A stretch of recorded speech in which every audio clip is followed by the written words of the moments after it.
Pemirsa, Presiden ke-7 RI Joko Widodo memerintahkan relawannya mendukung Prabowo Gibran 2 periode. Arahan itu telah disampaikan Jokowi sejak Prabowo Gibran memenangi Pilpres 2024.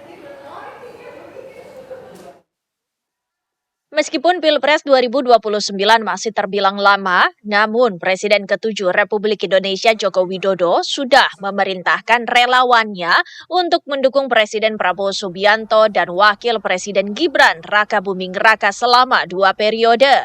Jokowi menegaskan perintah untuk mendukung Prabowo dan Gibran dilakukan sejak awal keduanya terpilih. Menurut Jokowi, dukungan tersebut disampaikan karena para relawan menanyakan sikapnya terkait pasangan Prabowo Gibran di Pilpres 2029. Sejak awal saya sampaikan kepada seluruh relawan untuk itu. Ini kan yang menjadi highlight-nya kan 2 periodenya Pak, ini apakah memang Memang sejak awal saya perintahkan seperti itu untuk mendukung pemerintahan Pak Presiden Prabowo Gibran 2 periode. berarti nanti di 2029 Pak Prabowo dan Mas Gibran akan maju lagi? Saya sampaikan itu ke relawan.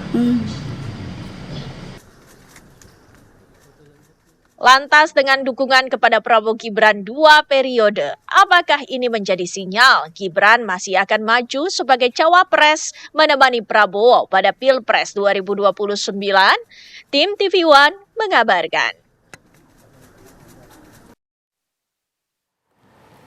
Pemirsa, Presiden ke-7 Joko Widodo memerintahkan relawannya mendukung Prabowo Gibran menjabat 2 periode. Jokowi mengaku dukungan Prabowo Gibran sudah dilakukan sejak mereka terpilih menjadi presiden dan wakil presiden.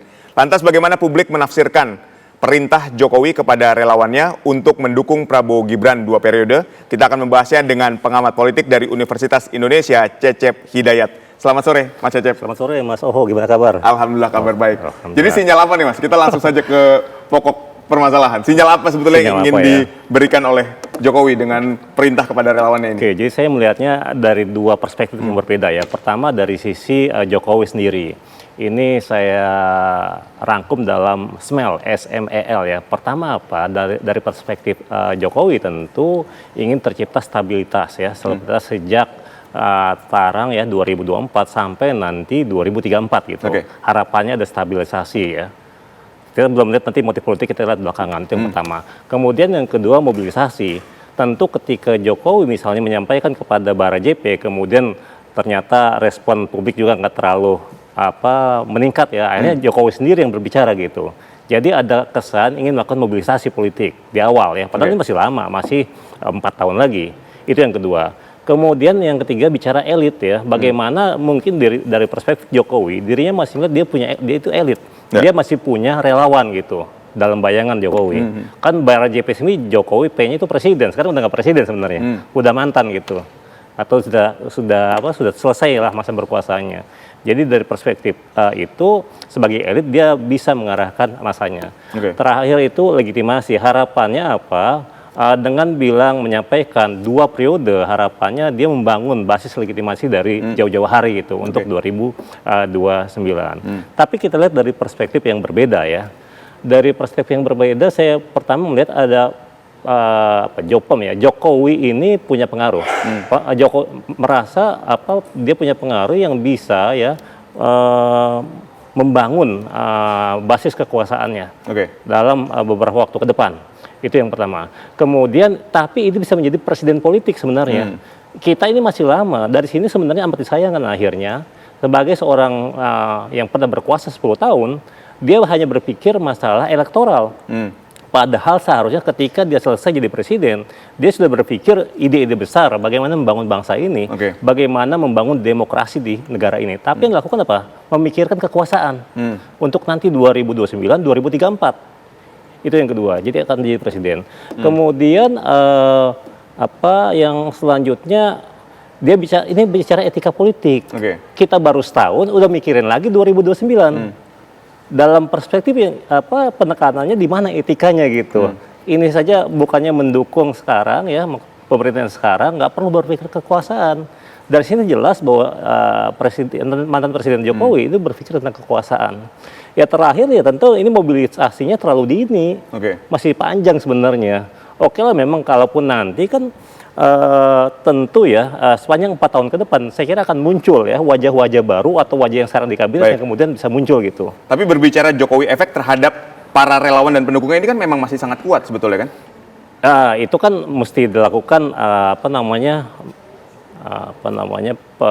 penilaian dulu ya, entah dengan survei atau yang lain ya, apakah memang masih ada Jokowi efek gitu ke depannya. Memang kalau secara relawan masih ada ya, dan dia tidak membubarkan diri gitu. Meskipun sudah jadi presiden, tapi tetap itu jadi instrumen atau aktor politik non partai gitu di Indonesia. Ini jadi persoalannya kan bagaimana kemudian kalau kita membangun demokrasi ya, relawan-relawan ini sebenarnya bisa mengisi ya fungsi-fungsi yang mungkin belum dielaborasi, belum dioptimalkan oleh partai gitu. Bukan justru sekarang mengejar kekuasaan buat 2029 atau bahkan 2034 gitu. Kalau pola pikirnya misalnya dibalik bahwa sebetulnya bukan kekuasaan saja yang dikejar, tapi ini adalah bentuk dukungan terhadap pemerintahan Prabowo Gibran. Ya dampaknya ada dua sampai 3 hal lah. Pertama gini ya. Yang bisa dilihat adalah terkesan ya sebenarnya Jokowi itu melakukan konsolidasi kekuasaan gitu. Ya dirinya atau menjaga legasi kekuasaannya yang hendak diteruskan oleh siapa yang akan dipilih untuk penerusnya. Itu yang pertama. Yang kedua sebenarnya ini jadi strategi politik jangka panjang. Ya, Jokowi hendak mempersiapkan penerusnya agar lebih siap, ya, agar lebih punya kapabilitas, agar bisa lebih punya legitimasi publik, diterima oleh publik. Ya, tapi akhirnya apa? Dia melakukan fait accompli ya. Sekarang sudah masih jauh, tapi kemudian dia berusaha mematikan ya kompetisi politik yang bisa muncul gitu.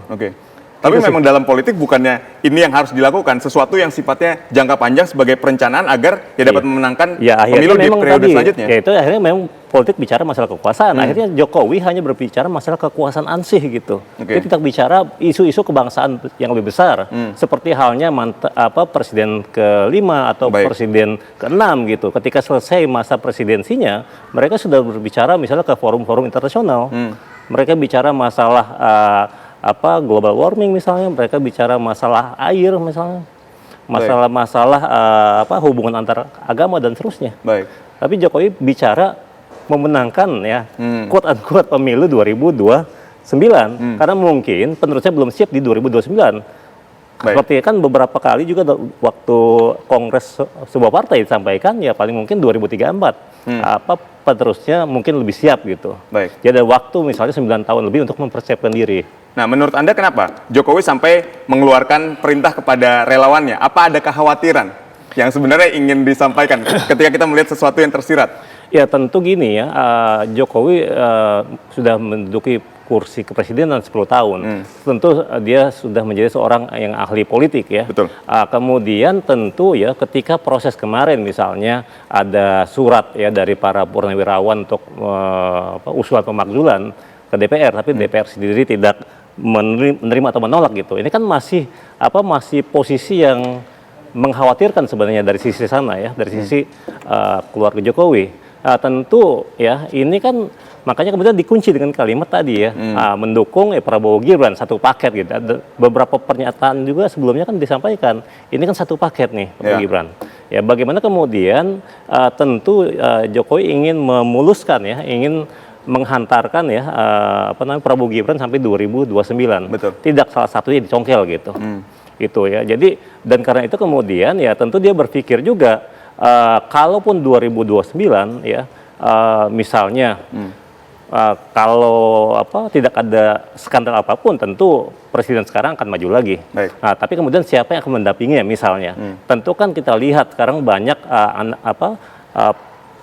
anggota kabinet atau kepala daerah atau pimpinan lembaga tinggi negara yang punya potensi itu juga, yang punya partai yang lebih lebih signifikan gitu dibanding sekarang RI itu tidak punya partai pendukung ya. AD-nya punya partai yang kemarin baru direformulasi gitu dan sudah dapat endorsement atau dukungan penuh dari presiden ke-7 gitu.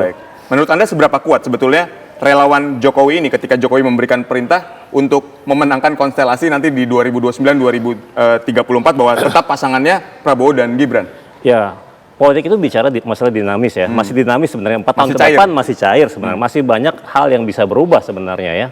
Kita lihat konstelasi, apakah nanti ada pihak yang melakukan blunder, apakah kemudian ada pihak-pihak yang bisa mengambil momentum politik yang terjadi 4 tahun ke depan gitu. Baik, tapi Anda tidak melihat ini adalah langkah yang tepat sebetulnya dilakukan untuk menggerakkan minimal relawan dulu deh sebelum kita masuk ke partai politik. Ya, tentu ya tadi saya bilang bagaimana sebagai seorang strategi politik ya, diri sudah memikirkan kan 5 tahun ke depan, 10 tahun ke depan. Ya. Berarti dia sudah memikirkan paling minimal tadi kan dengan mobilisasi dini itu sudah ada kampanye awal gitu kan, memperkenalkan bahwa 2029 akan ada pasangan ini. Ya. Dan itu relawan yang diklaim ya itu masih tinggi angka pendukungnya, itu dukungannya bisa melakukan apa sosialisasi ke bawah gitu. Baik. Nah, Anda melihat arahan Jokowi kepada relawannya ini merupakan strategi politik yang tadi dijalankan atau ini sebenarnya bentuk intervensi politik justru, Mas Cecep? Ya, kita tidak bisa mendikotomi strategi dan intervensi. Ini sebagai seorang ahli politik ya, tentu Jokowi Ahli politik Anda katakan? Iya, ya, Presiden Prabowo itu mengakui bahwa dia belajar banyak dari Jokowi ya. Ya. Bagaimana Jokowi bertahan 10 tahun. Ya, tentu dia sudah punya strategi-strategi yang akan dibutuhkan ya.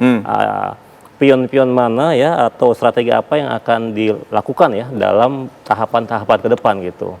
Sudah memikirkan saya kira sih. Ya. Dan sejalan dengan itu tentu ya kalau kita bisa bilang sebagai sebuah intervensi ya dia dalam konteks tadi ya dia tidak bergeser dari politisi menjadi negarawan. Ya sudah berpikir elektoral, sudah berpikir kekuasaan, bukan berpikir hal yang lain gitu. Dia mungkin tidak berpikir masalah bangsa yang lebih besar gitu.